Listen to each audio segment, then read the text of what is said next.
이사야 54장 1절로 10절입니다. 잉태하지 못하며 출산하지 못한 너는 노래할지어다. 산고를 겪지 못한 너는 외쳐 노래할지어다. 이는 홀로 된 여인의 자식이 남편 있는 자의 자식보다 많음이라. 여호와께서 말씀하셨느니라. 내 장막틀을 넓히며 내 처소의 휴장을 아끼지 말고 널리 펴되 너의 줄을 길게 하며 너의 말뚝을 견고히 할지어다. 이는 내가 좌우로 퍼지며 내 자손은 열방을 얻으며 황폐한 성읍들을 사람 살 곳이 되게 할 것임이라. 두려워하지 말라. 내가 수치를 당하지 아니하리라. 놀라지 말라. 내가 부끄러움을 보지 아니하리라. 내가 내 젊었을 때의 수치를 이겼고 과부 때의 치욕을 다시 기억함이 없으리니 이는 너를 지으신 이가 내 남편이시라. 그의 이름은 만군의 여호와시며 내 구속자는 이스라엘의 거룩한 이시라. 그는 온 땅의 하나님이라. 일컬음을 받으실 것이라. 여호와께서 너를 부르시되 마치 버림을 받아 마음에 근심하는 아내 곧 어릴 때의 아내가 되었다가 버림을 받은 자에게 함과 같이 하실 것임이라. 내 하나님께서 말씀하셨느니라. 내가 잠시 너를 버렸으나 큰 긍휼로 너를 모을 것이요 내가 넘치는 진노로 내 얼굴을 내게서 잠시 가렸으나 영원한 자비로 너를 긍휼히 여기리라. 내 구속자 여호와께서 말씀하셨느니라. 이는 내게 노아의 홍수와 같도다. 내가 다시는 노아의 홍수로 땅 위에 범람하지 못하게 하리라. 맹세한 것 같이 내게 노하지 아니하며 너를 책망하지 아니하기로 맹세하였노니 산들이 떠나며 언덕들은 옮겨질지라도 나의 자비는 내게서 떠나지 아니하며 나의 화평의 언약은 흔들리지 아니하리라. 너를 긍휼히 여기시는 여호와께서 말씀하셨느니라. 아멘. 자, 오늘은 믿음은 하나님이 하시는 일을 바라보는 것이다라는 제목으로 말씀을 나누도록 하겠습니다. 여러분, 우리가 하나님을 믿는 믿음의 성도라고 한다면 이런 고백을 해야 될 줄 믿습니다. 하나님께서는 선하시기 때문에 그가 하시는 모든 일은 선하다. 믿으십니까? 하나님은 선하시기에 그가 하시는 모든 일은 선하시다. 참 이 말은 고백은 쉬운데요, 삶 가운데서 그대로 받아들이기가 참 쉽지가 않아요. 마음으로 믿어지는데 솔직히 머리로 이해가 안 갈 때가 참 있습니다. 그토록 사랑하신다면, 이스라엘 백성들을 사랑하신다고 한다면 왜 그 백성들을 포로로 끌려가게 하셨는가? 바벨론 포로로 끌려가야 할 특별한 이유라도 있는가? 여러분, 저와 여러분들이 지금 새벽 예배 우리가 매일 큐티를 이사야서를 하고 있지 않습니까? 또 더욱이 심판의 메시지와 회복의 메시지가 함께 와요. 세상 편으로는 병 주고 약 주고 그것도 아니고요. 심판을 선포하면서 다른 한편으로는 어떻게 회복될 것인가를 또 얘기하는 거예요. 사실 성경의 이야기 전체의 얘기를요, 한마디로 요약한다면 이거죠. 끌려가는 이야기와 나오는 이야기예요. 심판의 이야기와 용서의 이야기예요. 출애굽이 바로 그거지 않습니까? 어떻게 애굽으로 가게 되었는가? 애굽에서 나오게 되었는가? 바벨론 포로도 마찬가지예요. 왜 포로로 끌려가게 되었는가?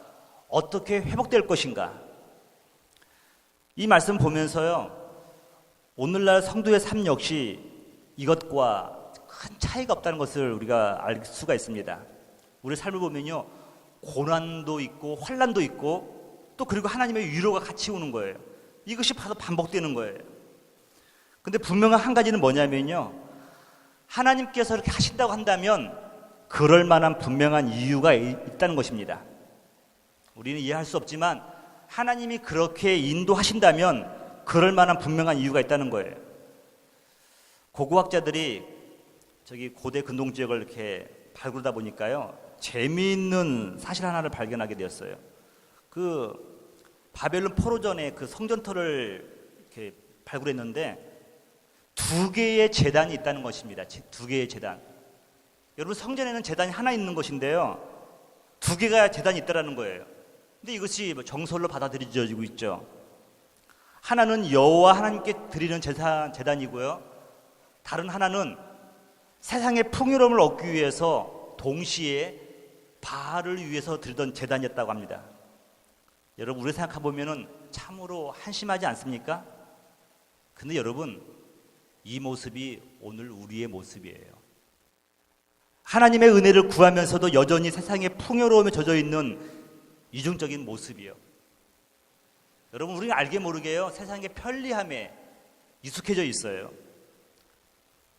또 하나님의 은혜에 감사해서 섬긴다고 하면서도 또 교묘하게 남들이 알아주길 바라고 있는 그런 마음이 우리 마음 한켠에 자리 잡고 있지 않습니까?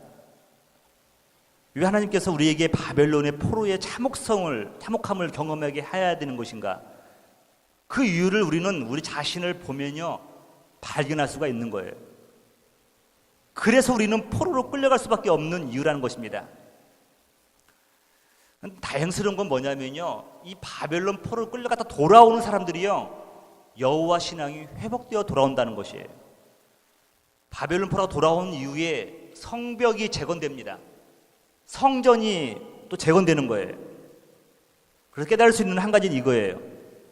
바벨론으로 보내시는 분도 하나님이시요, 돌아오게 하시는 분도 하나님이시라는 것입니다.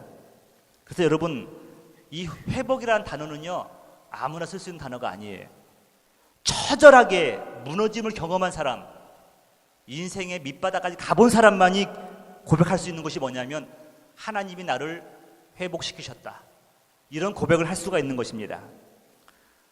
믿음은 하나님이 하시는 일을 바라보는 것인데, 오늘 본문을 통하여서 하나님의 뜻을 몇 가지 우리가 발견해 보고자 합니다. 첫 번째는 뭐냐면요, 열매 없을 때라도 믿음으로 순종해야 된다는 것입니다. 열매 없을 때라도 믿음으로 순종해야 된다는 거예요. 여러분, 오늘 성경에서 보면은 그 예화적으로 나오는 여인들이 있는데, 자녀가 없어서 소박맞은 여인으로 이스라엘의 모습이 그려지고 있습니다. 그 당시에나 우리 조선시대나 비슷한 것 같아요. 자녀가 없으면 소박마저도 할 말은 없었던 것 같아요. 참으로 기구한 인생입니다. 여러분, 6절에 보시면 여호와께서 너를 부르시되 마치 버림을 받아 마음에 근심하는 아내 곧 어릴 때의 아내가 되었다가 버림을 받은 자들에게 함과 같이 하실 것입니다 라고 말씀하고 있어요. 자녀가 없기 때문에 버림받은 거예요. 여러분, 이 여인은 억울하고 한이 있는 여인 아닙니까? 그 다행스러운 게 뭐냐면요, 절망만이 아닌 이유가 있어요. 이 과부를 향하여서, 버림받은 여인을 향해서 하나님의 약속의 말씀이 선포되고 있다는 것입니다. 저 여러분들 깨달을 수 있는 것이 이거예요. 하나님이 낮추시면 낮아질 때 축복이라는 사실입니다.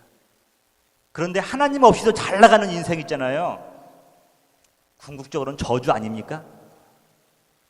자녀가 없어 소복맞은 여인일지라도 있잖아요. 하나님께서 약속의 말씀을 주시는데 1, 2절에 보면 나와 있어요. 잉태하지 못하며 출산하지 못한 너는 노래할지어다. 산고를 겪지 못한 너는 외쳐 노래할지어다. 이는 홀로 된 여인의 자식이 남편이 있는 자의 자식보다 많음이라 여호와께서 말씀하셨느니라. 여러분, 남편 있는 여인의 자식보다도 소박맞은 여인의 자식이 더 많을 것이라고 말씀하고 있어요. 더 나가서 2절에 보면요, 내 장막들을 넓히며 내 처소의 휘장을 아끼지 말고 널리 펴되 너의 줄을 길게 하며 너의 말뚝을 견고히 할지어다. 아니, 가족이 없는데 왜 장막을 넓힙니까?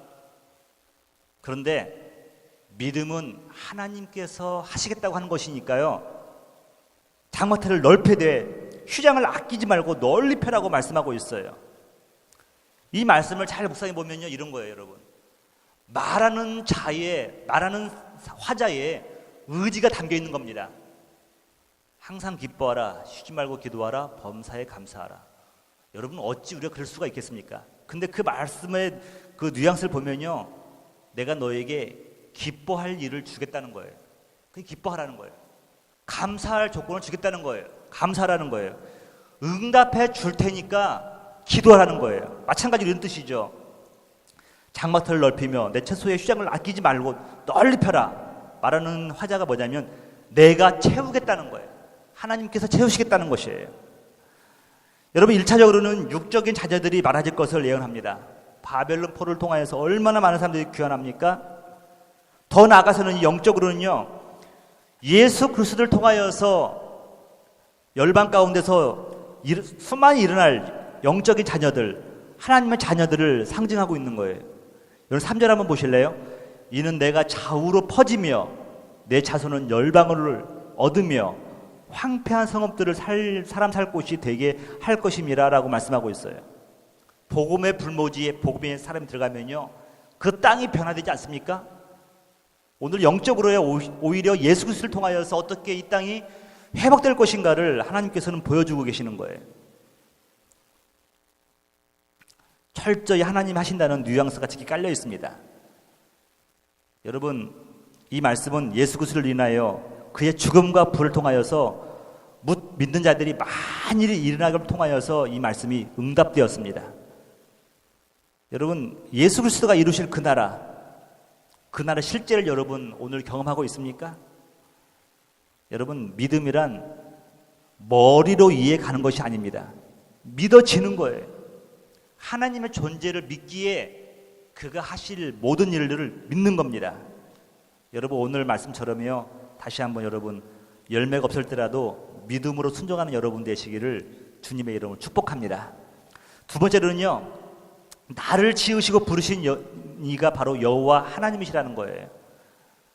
여러분, 우리 5절 보시면 너를 지으신 이가 내 남편이시라. 또 6절에 보시면 여호와께서 너를 부르시되라고 말씀하고 있어요. 우리 흔히 하는 말로 자동차를 가장 잘 아는 사람은요, 자동차를 바로 만든 사람이죠.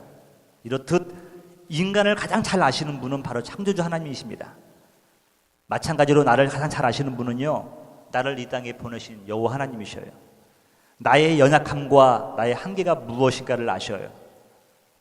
여러분, 4절에 보시면 그래서 그분이 하신 말씀이 뭐냐면 이거예요.